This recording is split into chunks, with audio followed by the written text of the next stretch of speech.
Eu me lembro de ter visto Alice Não Mora Mais Aqui num corujão da vida, nos anos 90, para ser mais preciso, em 1999, dublado na TV Globo.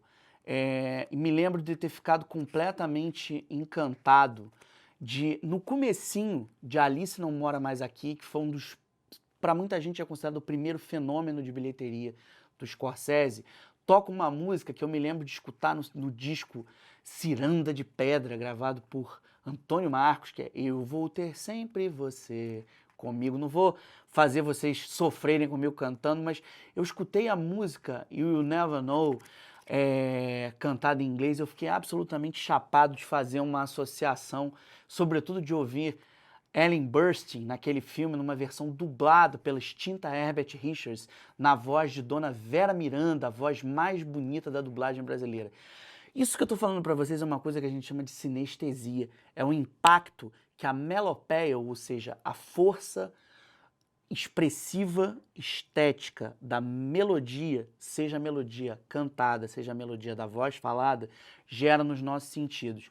E eu tenho sempre uma relação proustiana. O que significa proustiana? Uma referência ao Marcel Proust, Em Busca do Tempo Perdido, a voltar ao passado, sempre que essa melopeia da Dona Vera Miranda na interpretação seminal de Alice Não Mora Mais Aqui vem à minha cabeça.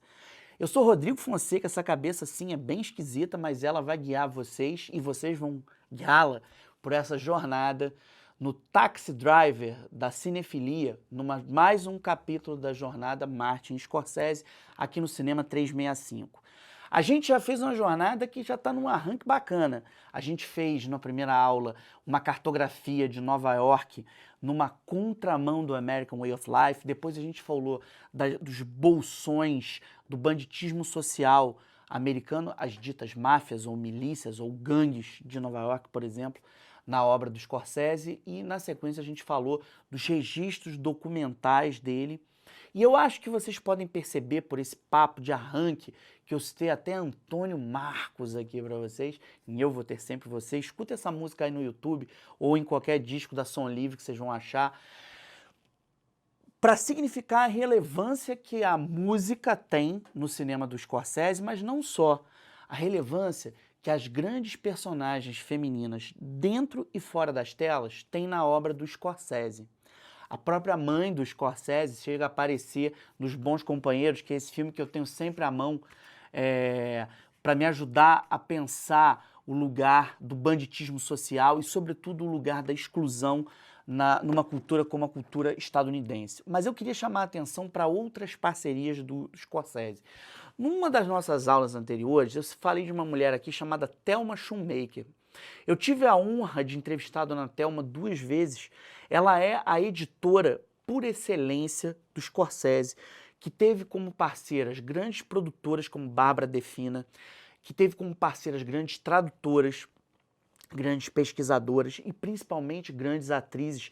Ellen Burstyn, por exemplo, no Alice Não Mora Mais Aqui, onde ela vive uma cantora absolutamente fustigada pela violência do machismo e entra num processo de errância pelos Estados Unidos, mudando de cidade ao som de Elton John, Daniel is traveling tonight on a plane.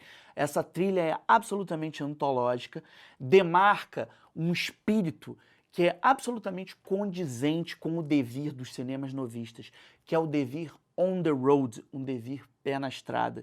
Eu acho que se vocês se lembram do nosso primeiro encontro, que eu falei da importância do Jack Kerouac, que tem o On the Road como seu livro essencial de uma literatura que a gente define como uma literatura beatnik, um novo som de uma nova América, uma América que valoriza as diferenças étnicas, a pluralidade étnica, a diferença de vozes, a expressão da homoafetividade, a expressão da força feminista.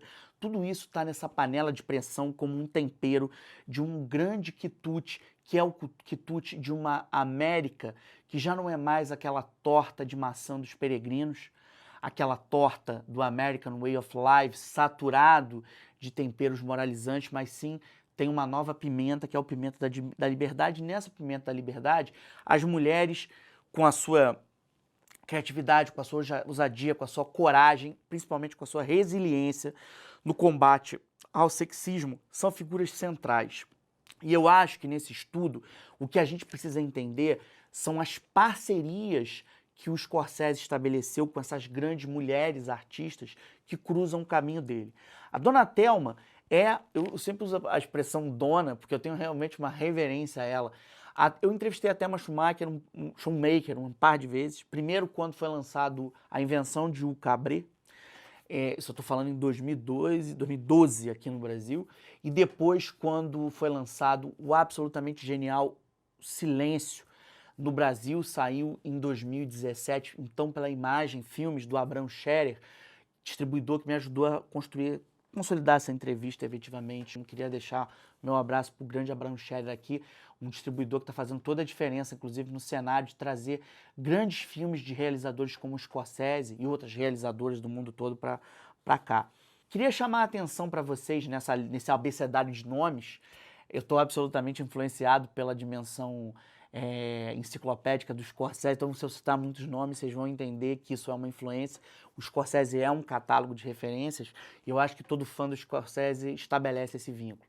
Se a gente pensar nas grandes atrizes, ali nos meados dos anos 70, a gente está vendo a eclosão de novas vozes femininas muito importantes. A gente está falando de Faye Dunaway, a gente está falando de Diane Keaton, a gente está falando de Karen Black, a gente está falando principalmente aí da força que a Ellen Burstyn vai ter nas telas como representação dessa mulher que está nascendo no solo americano, combatendo o ranço de homens dominadores, castradores, enfim, e tenta ter a sua vida própria. E nesse momento, já no Alice Não Mora Mais Aqui, surge uma atriz que mais adiante vai se fundar como uma diretora de peso, um peso que ela associa à própria influência do Scorsese no momento inicial da sua arrancada como artista, que é a Jodie Foster, que é parceira dele, por exemplo, no Alice e no Taxi Driver. Mais adiante vai estabelecer parcerias, por exemplo, como Alan Parker, no Quando as Metralhadoras Cospem, Bugsy Malone, mas no começo ela é uma atriz scorsesiana por excelência, que vai vestir as roupas e as armas desse São Jorge guerreiro, que vai desafiar o cabresto de uma América antissocialista, de uma América direitista. É isso que o Scorsese vai trazer, e dar a voz a essas mulheres, dar a voz à sororidade é algo fundamental para isso. Lorraine Bracco, que é uma atriz fundamental dos Bons Companheiros, é a atriz que vai ser a Karen, a parceira do personagem do Henry Hill, do gangster vivido pelo Ray Liotta, vai ser um outro peso fundamental para a representação das mulheres. Se a gente volta um pouquinho no tempo ali, meados dos anos 80, a gente vai encontrar uma Rosanne Arquette completamente libertária, fumando maconha, quebrando paradigmas de um bom mocismo no After Hours, no filme que é talvez o grande delírio do Scorsese com Nova York, uma tentativa de se aprofundar numa Nova York das galerias de arte, do seu bafonde, da sua noite, que para um cristão fervoroso como Scorsese, de uma certa maneira, trazia uma novidade ali para ele. Então, ela é uma atriz que, junto com a Terry Garr, vai ter um peso muito grande naquele filme. E eu acho que quando a gente pensa nas atrizes em outras parceiras, eu acho que a gente não pode esquecer, por exemplo, Ileana Douglas, que inclusive foi parceira dele na vida real, uma parceira amorosa, uma atriz que perpassa alguns dos filmes que ele dirigiu e produziu.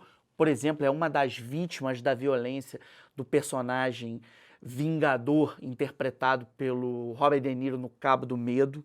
E do próprio Cabo do Medo salta uma parceria absolutamente memorável que o Scorsese vai fazer com a Jessica Lange, uma atriz que ele admira dos palcos, uma atriz que redesenha o cinema americano dos anos 80, e ali ele lança para o estrelato a Juliette Lewis, que se apresenta ali nos anos 90 como um desenho de uma nova e rebelde juventude, um pouquinho anterior ao movimento grunge, anterior ao movimento emo, que vão caracterizar aqueles anos, entre os anos 90 e os anos 2000.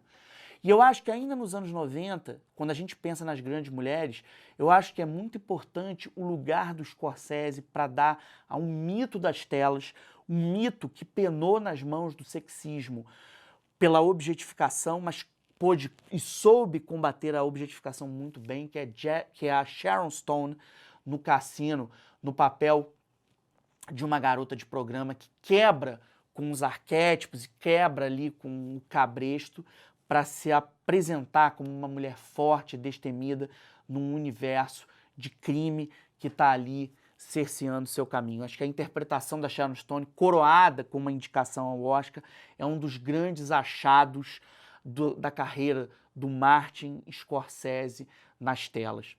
Na nossa próxima viagem aí, que a gente vai fazer com o Scorsese, eu vou entrar num outro terreno, já que a gente está falando no terreno da força feminina, que é um graal para ele, eu vou entrar num outro graal, que é o graal da religião. E a gente vai entender as manifestações do Cristo, as manifestações da fé na obra desse realizador, que é um campeão de bilheterias. Eu queria deixar aqui uma frase para nortear o fim desse encontro. O Scorsese, ele costuma dizer que ele faz 2 para eles, 1 para mim. O que ele está querendo dizer com isso? Eu faço 2 filmes para a indústria, do jeito que a indústria quer, e faço um filme para mim. Nesse um filme para mim, no nosso próximo encontro, vão entrar longas como Kundum e Silêncio. O cinema é uma forma de poesia e o Cinema 365 é uma poética que vocês estão ajudando a construir. Valeu, galera!